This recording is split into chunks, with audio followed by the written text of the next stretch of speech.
In September of 2019, Governor Ron DeSantis showed up to a gas station groundbreaking in Daytona Beach. Many of us were surprised and asked the question, what's the big deal with Buc-ee's? Well, if you ask anyone with ties to Texas or someone who has been to a Buc-ee's travel center, they're likely to say it is worth the hype. This is like if you were in the middle of a full-on cocaine binge and someone came up to you and said, dude, I want you to make me the ultimate gas station. Buc-ee's was started in Texas, so they do brisket right. We are giving you competition grade right here. We are bringing it to the consumer. I'm telling you, what we're winning with the trophies and all that is right here for you to grab. Barbecue, beef jerky, homemade fudge, beaver nuggets. Out of all the things that make Buc-ee's stand out from the rest, nothing quite compares to their logo. This beaver is so precious to the company that they have been known to sue other businesses that even come close to resembling it. And when I say close, well, you be the judge. The Buc-ee's beaver is fighting an alligator. Buc-ee's claims the cartoon alligator wearing a cowboy hat is too similar to its logo of a beaver wearing a baseball cap. This logo has helped the company create an unprecedented brand for their industry. So where did this beaver come from? Our story begins 70 years ago with a character who you might just call the original Buc-ee Beaver.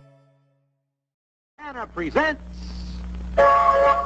Buc-ee Beaver Engineer. Buc-ee was the renowned mascot for Ipana toothpaste back in the 1950s.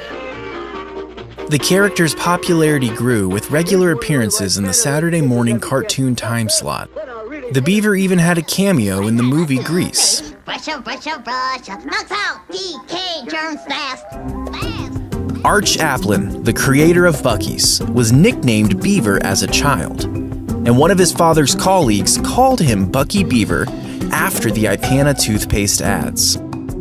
Additionally, Arch had a beloved hunting dog growing up who was named, you guessed it, Buck. When it came time for Arch to open his first convenience store on July 28, 1982, he knew exactly what he was going to call it.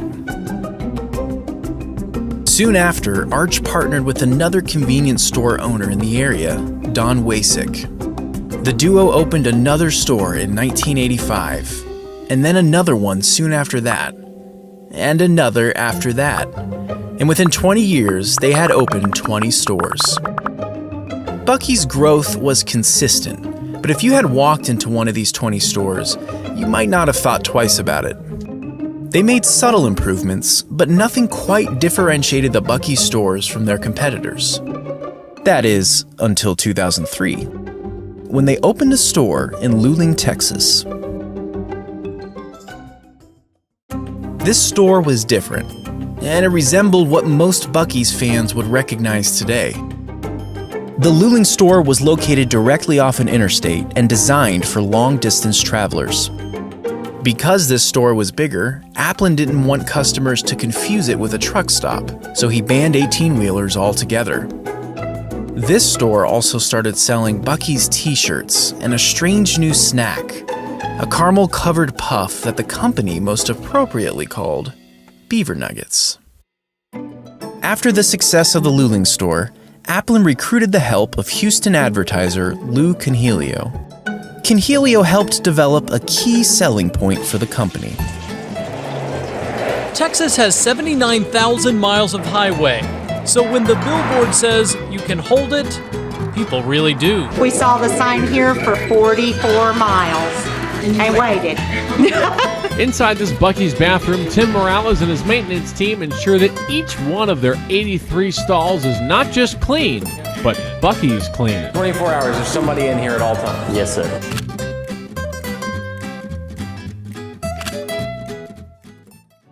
Over the next few years, Applin and Wasick opened 2 new big stores.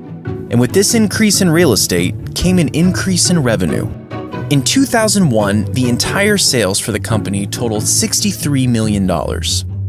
In 2006, the sales increased to $202 million. And in 2015, the company brought in just shy of $1 billion. And since then, Applin and Wasik have opened many more 50,000 square foot stores. But not all of them have been happily welcomed. Residents of Denton were concerned and started a campaign to stop a new Buc-ee's set to be built in their city. All of your Buc-ee's are out on major freeways in the middle of nowhere, not right around a major, quiet residential neighborhood. Why? Why did you pick this spot? All of them are not in the middle of nowhere. Temple's in the middle of town. I'm sorry, I grew up in Temple. That is not the middle of town. That is not near a residential area. Buc-ee's ended up prevailing in Denton, but it didn't stop there. Arch and Wasik began purchasing land throughout the southeast, and on January 21st, 2019, they opened a new 53,000 square foot store in Robertsdale, Alabama. The first Buc-ee's opened outside of Texas. And yet again, Buc-ee's didn't receive the warmest welcome. In total, the Buc-ee's chain has 34 locations. This is the first one outside of the Lone Star State. It's only been open for about 2 weeks, and it's already being sued. In the following years, Buc-ee's continued to expand outside of Texas, with another store in Alabama, one in Georgia, and 2 in Florida. Today, Buc-ee's has 39 stores in operation. Compare that to 7-Eleven with a nationwide store count of nearly 12,000. But if you had the option to stop at a Buc-ee's or a 7-Eleven, which one would you choose? Buc-ee's doesn't measure its success with the amount of stores they have. They measure it by the loyalty of their customers, the cleanliness of their restrooms, and most importantly, the strength of their brand. A cartoon beaver in a baseball cap.